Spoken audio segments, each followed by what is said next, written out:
According to Mythos, 100% of you are subscribed. Good job. Hello, hello. How's it going?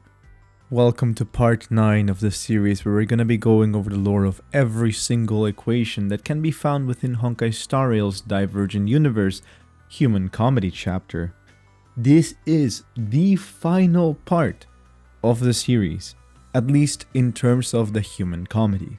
When the Protean Hero releases, we will be covering more of those eventually. That being said, I'm very excited for those.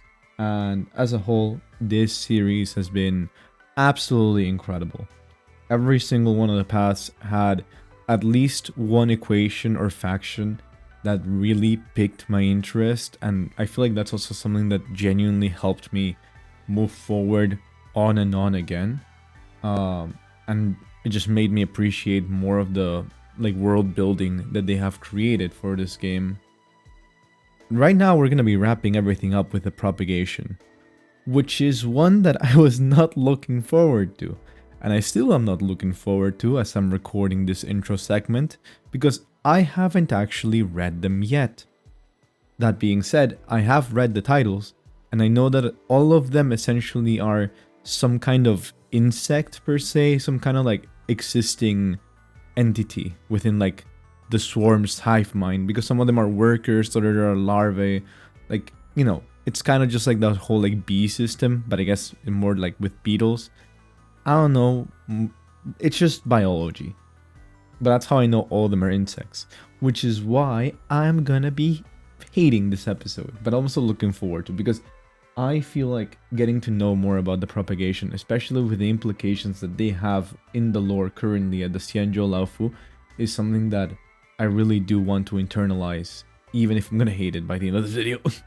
So with all that being said, let us head on into the video. The Afterglow Worker.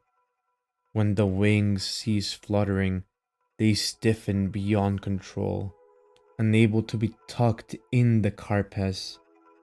The brain of a tired and aged insect doesn't allow you to digest such a complicated concept. Not to mention, you are just an ordinary sting whose lifespan is so short that you do not even reach maturity. Dragging along your dead wings, the memory of your species will tell you where to go. The Afterglow Swarm King urges you to get rid of the food in your tarsi and proceed to your place of birth. But even such a short distance seems insurmountable to a dying sting like you. In the freezing vacuum, thousands of stings that are busy flying around suddenly pause their work. They carry you to the destination where you will join the rest of the larvae's food.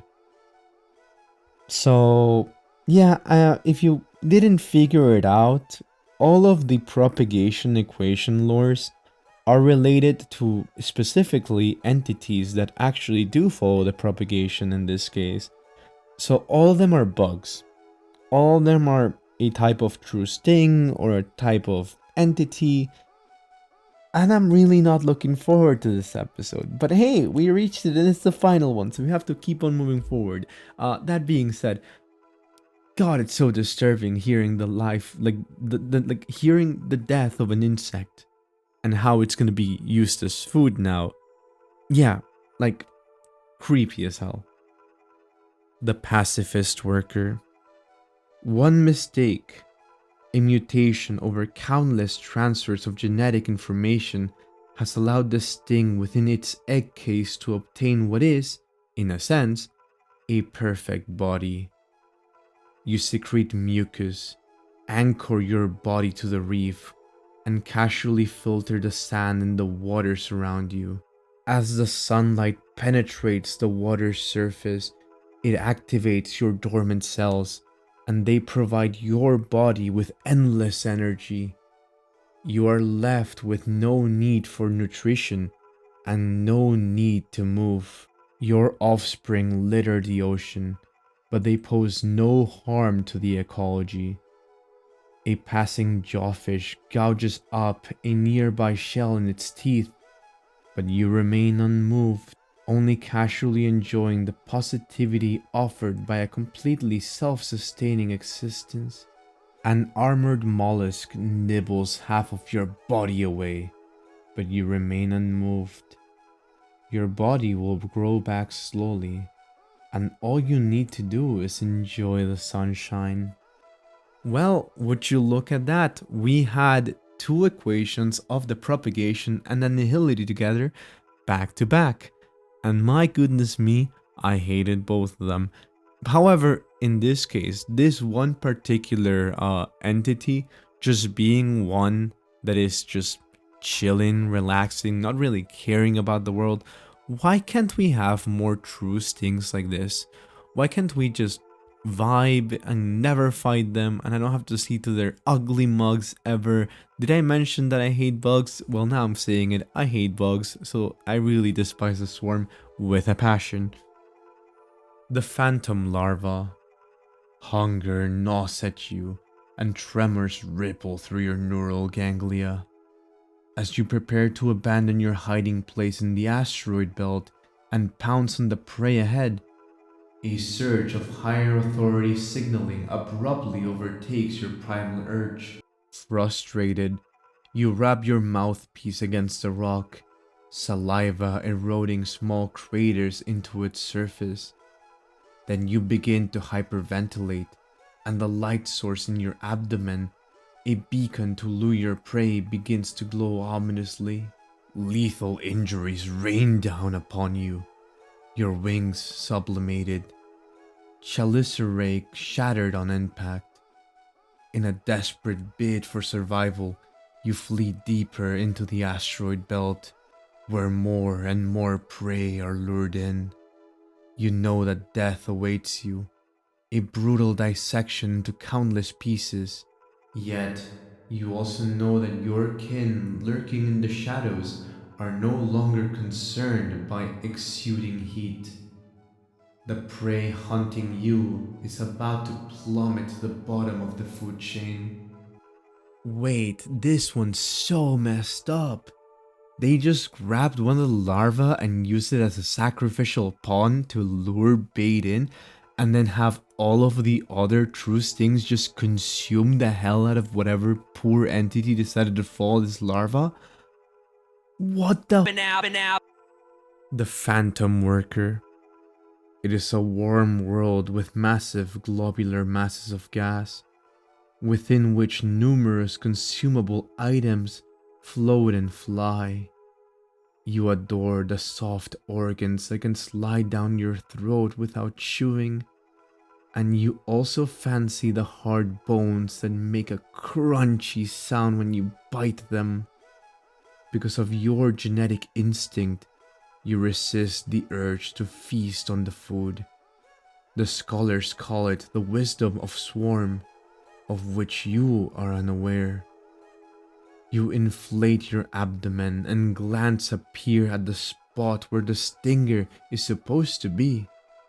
You mix your location and scent in the secretion and can't help adding some hunger into it before squirting it out. The wind in the universe will then carry the pheromones of the phantom swarm king around until it reached the antennae of its peers.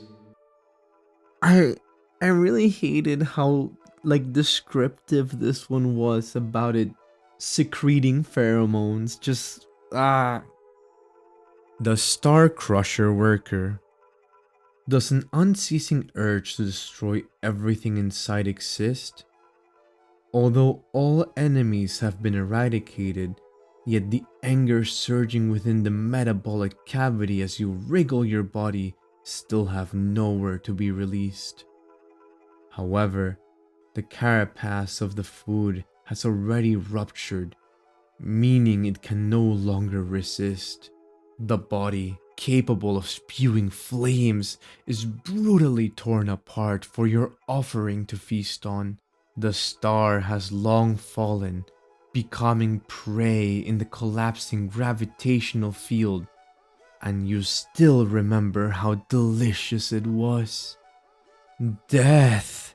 Please bring about more death.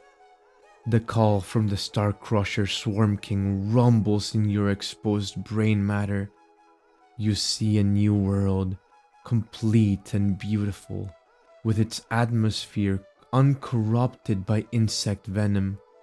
Living beings are waiting to be disintegrated by the death ray. You spread your wings and set off to the next feast with your companions. So, it just hit me that every single one of these has its own king. Like, all these are like something worker, something larvae, something whatever. And that first keyword is essentially the faction that they serve within the propagation, quote unquote. So we know the Starcrusher King is like that emanator that was revived by RailMy. But now there's the Phantom King. There is the other kinds of kings. Oh god. The Calamity Remnant. Give the moon's honey and the stars' song. You swallow the tasteless dust and flap your wings, moving forward in weak gravity. Wailing offsprings are suspended in their vesicles, huddling together with their claws hooked into your belly, instinctively urging you to secrete sustenance through pain. You churn the cold, hard, inorganic material into debris, your digestive tract squeezing out the last remnants of life within your body. Nutrients flow out of your body and turn into the molasses that nourishes your species. But the offsprings are growing so rapidly, you can no longer meet their enormous nutritional demand. Even walking with vesicles begins to feel like a struggle. As an arthropod, you realize you have reached the end of your mission. You collapse to the ground, tearing open your shell, your eyes reflecting the scene of your body being gnawed. You know, I shouldn't be surprised that once again, the propagation and the abundance brings out something concerning. I feel like this one is not as concerning as previous ones because, like, we all know that the swarm are insects, and this is something that a lot of insects do. At least I remember this from Charlotte's Web. So, essentially, not super shocked, but it's still terrifying knowing that this entity just exists in order to be eaten away by its offsprings. The Calamity Worker. After climbing the great glaciers of Terranon, you gobble down the last remnants of your food supply. The north of this planet is so barren that you don't even have the energy to propagate. Because of that, you won't be pursued by those steel beasts. You plow through the snow on the surface and nibble away the hard ice covering the mountain. Beneath the ice lies a thin layer of grass, which is a sign of life. Finally, you would be able to accomplish your mission. You keep the eggs, full of offsprings, in your belly and shield them from the wind and the snow with fur. You climb to the windward valley and lie down peacefully. Death will soon befall you, even without the enemy's bullets. But when the winter passes, your offsprings will hatch and feed on your frozen corpse. This planet will then belong to the newborn swarm. The Deceiver Worker. The flames of war spread across the sky, combusting even the clouds. The insectoids, baring their teeth and claw, rush to their death and then fall limply. Meanwhile, you hide in a corner of the ruins, using colors to camouflage your body. Survival is a great deception. You forsake your primal form, coating your exoskeleton with ashes and mud, and making your 6 legs gleam like bricks and tiles. The faces of prey on your fangs weep, and cries for help resonate amidst the scent of blood. Your enemies melt in the pits, and your offsprings are born with their bellies full. Yet, you are still not satisfied because the war has yet to end. You aim to diminish your size, even remove your exoskeleton. Your need to morph into a weak appearance and imitate your enemies' mouths until they embrace you as a friend. Until the bountiful stores of food are open to you. Oh god. Okay, I forgot to stop the recording before that oh god at the end. Whoopsie, but I want to keep it in because like I kind of just had like a realization moment while I was reading that. All of that description about like the flames of war and like a lot of description of like melting. Didn't that sound like the war between the Firefly suits and the Swarm? Just the idea of one of these creatures, you know, the Deceiver Worker, one of the true stings, being able to metamorphosize into one of the Firefly soldiers and sneak into their ranks, if this is what the equation is saying, is completely horrifying, traumatizing, and I need to know more. Like, if there is a storyline that I need expanded now in this Divergent universe, is this one. The Diabolical Worker. Clang, clang. As you clean your sharp claws with your saliva, your compound eyes lock onto your targets. There are many of them, and they smell sweet. You leap through the meteorite camouflage and arrive before the iron block. Before your food senses your presence, you tear through its flesh and call out for the children that wait to be fed. Your glands begin to shake uncontrollably, secreting hormones that send excitement coursing through your body and strengthening your limbs. You bite at the iron arm flying towards you, lacerating through its flesh in an instant and letting the light drops that fall like rain shatter your wings.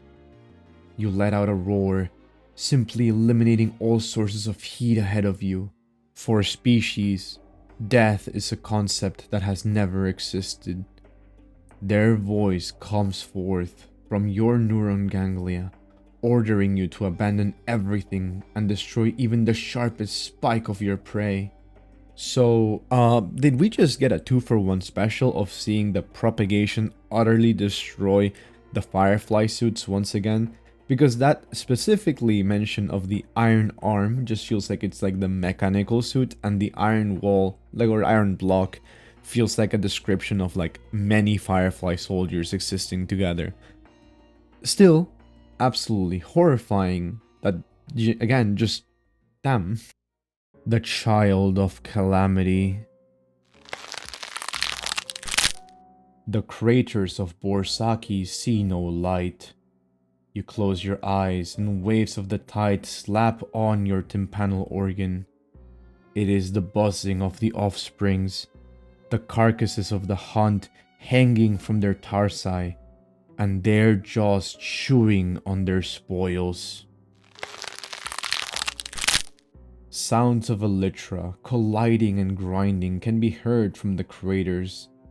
That is the rapid marching of the offspring, bearing gifts of sweet, fragrant flesh before you in offering to their mother, their father, to you that birthed and raised catastrophe. The craters of Borsaki are too congested. You try to move your body, but the mammoth mound of flesh is stuck in the cave. The cragged edges of its walls painfully driving into you. And so, you give up, continuing to shove food presented to you into your maw, imitating the Swarm King in your blood, destined to propagate, propagate, propagate. Click, clack. It takes you a while before you're able to adapt to life without feet. They atrophied in this pit, growing soft before disappearing, just like your wings and your exoskeleton did. But when you're in the darkness, a so-called long time is like a mere fleeting story. Subconsciously, you open your mouth and wait for the kids to toss shredded food in, The chunks of meat are injected with digestive juices and melt in your belly like ambrosia, reforming into their brothers and sisters. But something seems a little different today. A strong sense of dread permeates the wing-flapping waves. I'm starving. You let out an uncharacteristic roar, but it seems that your organ responsible for that has atrophied too. A booming voice shouts before you, gleefully as it pierces your skin to suck the pus and juices that pour out. Click, clack. The glance inspires its rebellion as its rear legs smash excitedly into the shell. It hurts. What happened? Your capacity for thought is not enough to understand what's going on, despite the simplicity of the question. An old, dying king, and a strong, hardy elite. The kids all look at it calmly as they let it kill the mother and father of the clan. It will replace you, become bloated, and let useless organs atrophy. But none of this is of any importance to you anymore. I'm tired.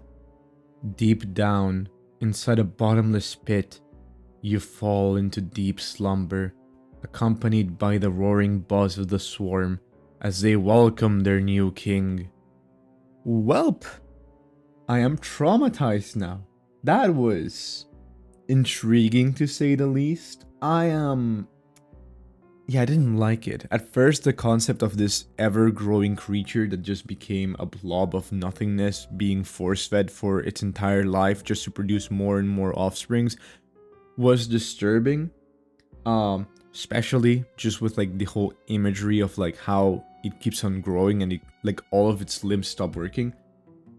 It then became even more disturbing as we watch it die before us. What in the ever-living have I just witnessed? The star-molding worm. A new cycle of planetary spin and a shift in the magnetic field beckon you to open your eyes. You gather your saliva and meticulously bind together a barrier at the edge of your nest. Translucent gelatin congeals into mush in the vacuum as you extend your cilia, kneading the clumps and shaping them into pathways and barriers, waiting for them to solidify into unbreakable crystals. The newborn descendants rest in the fortress, nibbling on the aging crystals, their molten juices resembling honey. Adult scions traverse the pipes, shredding the carcasses of hunted lepisme into chunks that become your family's sustenance. You observe grotesque beings constructing dwellings on your nest, yet alas, they are absent from your natural diet. The light of stars cascades onto the surface of the nest, and the gravitational position stabilizes. You close your eyes gently, waiting to enter the next time when you awake, ready to forge your next asteroid. Another sidereal day. A microscopic life form from another land paints color on your skin. Triumphant return. It is a pattern unique to their culture.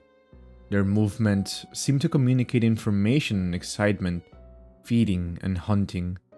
They do not share in the prey that you bring in with your offspring. To the contrary, you are pleased to see that they are attracting more insects to your location. This act of taking pleasure is the most intellectual attitude function you have developed during evolution. Continue feeding. They construct an outer shell for your nest to protect it from natural predators. Sharp horns protrude from the carapace, occasionally emitting heat and flames. They live inside these horns. Occasionally, you will offer excess saliva to them to help them fortify the horns. This way, your offsprings will have a warmer nest to live in. For the prosperity of the next generation. Although they are constantly doing things that you cannot understand, your brain proteins were not designed to handle problems such as these. They leave footprints on every celestial body you create, and these footprints will bring greater offspring. But this is also a question that you cannot handle. You wish to create a home for your children, to allow the blood of your species to continue on. You often hear them calling out the slogan, coexistence and co-survival. I like this life. Your limp body sinks into the nest, flowing down through the tunnels. The transparent outer shell crafted by alien creatures have fortified the passage as they stand by, admiring your shrinking form. All you long for is a good sleep. Okay, so I'm not sure if I really understood this equation correctly. I know that the star molding worm is this huge, ginormous creature creating crystals, yada yada yada, and it built its nest. And the grotesque beings I'm assuming are the swarm. If that is the case, does this mean that the swarm is capable of symbiotic relationships with other creatures in the world? Because if so, I am kind of terrified. I do not like this concept of the swarm being this smart. The swarm should stop evolving. The swarm should just remain dumb insects that we can kill and squash and not become superhuman creatures. And this is the worst part, right? You know what, like, my brain also kind of ended up creating when I was like looking at things with one of my friends. They had brought up that what if the swarm just decided to form a symbiotic relationship with, I don't know, Borison or the Heliobi while they're in the Xianzhou? What happens if like the plan of the like killing Yasher goes wrong and then we just have the swarm infesting the Xianzhou? And there's now Xianzhou natives with swarm powers? I don't like this idea. The Swarm King Progeny. Circling over a world already extinct, the radiating death rays devoured all fleshly things that once breathed, including your dying offspring. They gather into a river, wriggling across a barren wasteland. But worry not. Drink of their juices, scatter your spores, and more offspring armed with piercing shrieks will be born. Their tender shells have not yet been tampered by fire, and only by being the last standing, shedding layers of their shackles, can they witness the return of the Imperator Insectorum. You have not heard their voice for too long, but the hold of time is far too weak to a Swarm King. Even if you traveled to the end of the cosmos, you would not be too perplexed by their silence. The tides of propagation do not cease. The insects have chosen between die and being killed. They will evolve, break out of their molted shells, and be reborn just like them. The aromatic new world is dotted with meatballs of all sizes.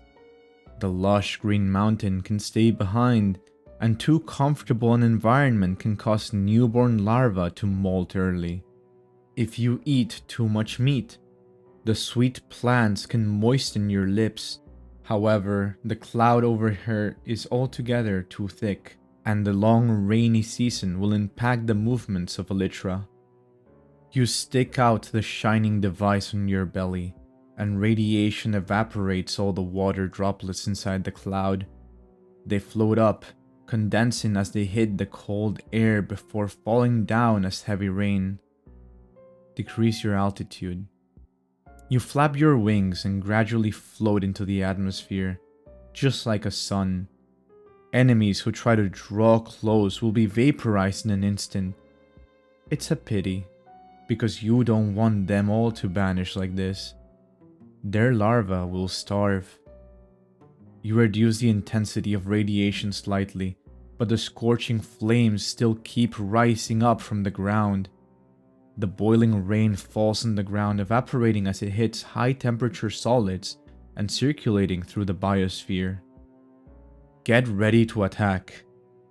The radiance of the scorching planet flickered in the starry night sky, drawing the bugs to its light.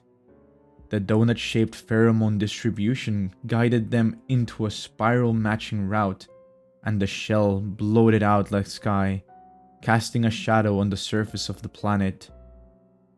All the steel creations capable of counterattacking have now been paralyzed, and the bugs now plunge into the sea, greedily guzzling down on the creatures that hide in the waters. Start eating. You land on the ground.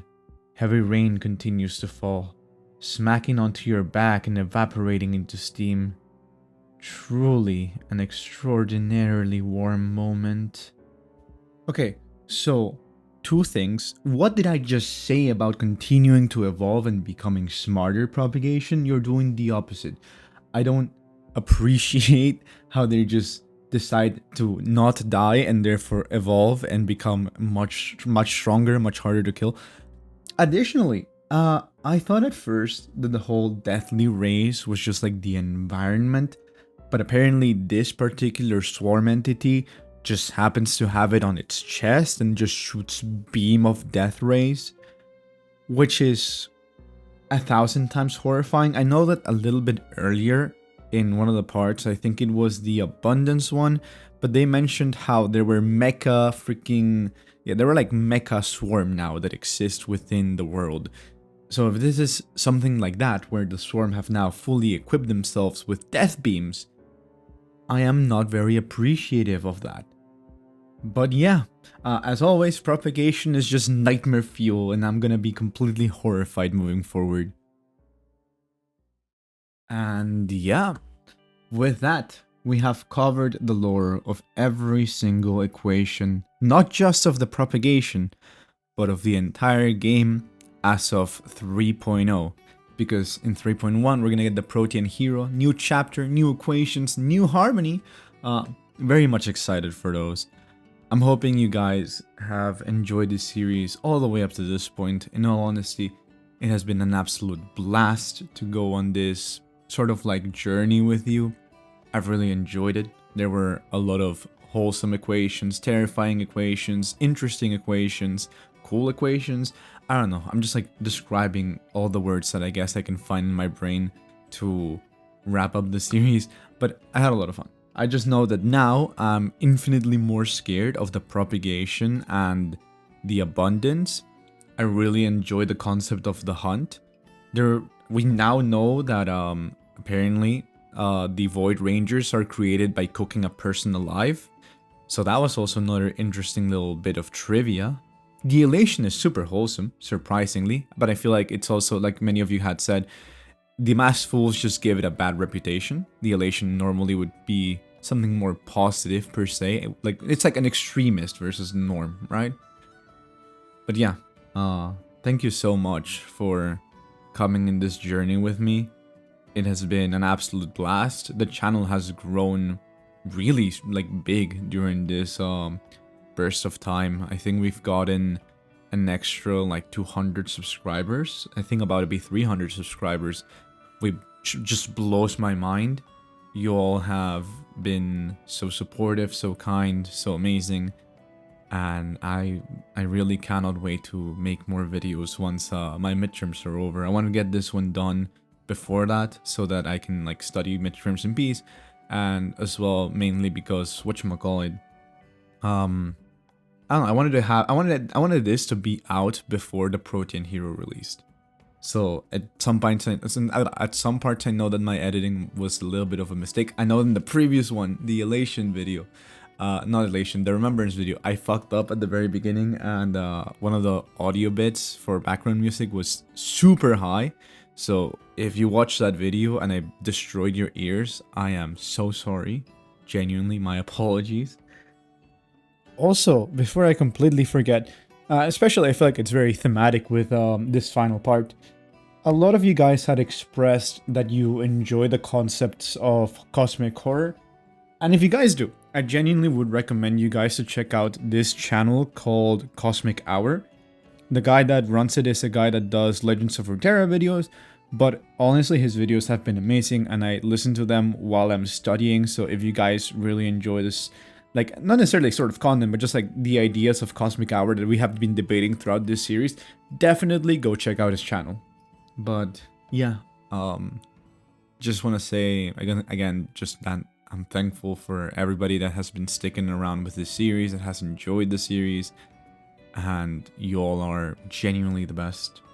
I hope you have a great rest of your day, night, morning, whatever time zone you're currently watching this video at. And I'll see you all in the next one. Bye bye.